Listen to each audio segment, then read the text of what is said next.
மண் சட்டியில் 3 ஸ்பூன் நல்லெண்ணெய் ஊற்றி 1/4 டீஸ்பூன் வெந்தயத்தை போட்டுக்கோங்க. அதை போட்டதுக்கப்புறம் 2 கைப்பிடி சின்ன வெங்காயத்தையும் அதில் சேர்த்துக்கோங்க. சின்ன வெங்காயம் நல்லா வதங்கணும். 2 கைப்பிடி சின்ன வெங்காயம் சேர்த்து நல்லா வதக்கினதுக்கப்புறம் ஒரு 4 பச்சை மிளகாய் சேர்த்துக்கோங்க.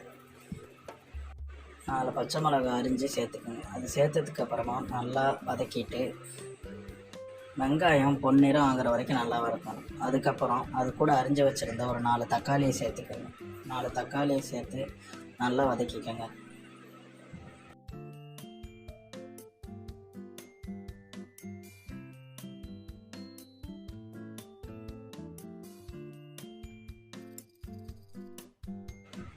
அது கூட ஒரு கைப்பிடி கருவேப்பிலையும் சேர்த்துக்கோங்க.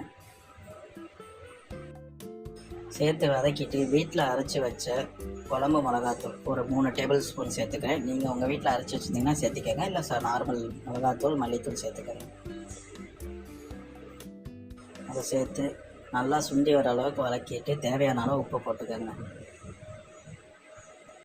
உப்பு போட்டு நல்லா கிளறி விட்டுட்டு புளி தண்ணி சேர்த்துக்கோங்க.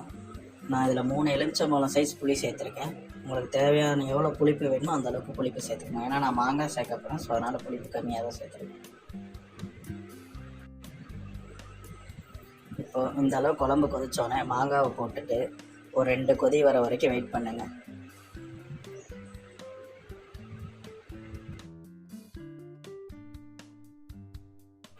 இப்போ 2 கொதி வந்துருச்சு. இப்போ இதுக்கான மீனை சேர்த்துக்கலாம். மீனை போட்டு ஒரு 2 கொதி விட்டிங்கனாலே போதும், மீன் வெந்துடும். மீன் வேகிறதுக்கு 1 நிமிஷம் 2 நிமிஷம் இருந்தாலே போதும், வெந்துடும். கொதித்து இறக்குனீங்கன்னா மண் சட்டியில் செஞ்ச சுவையான மீன் குழம்பு ரெடி.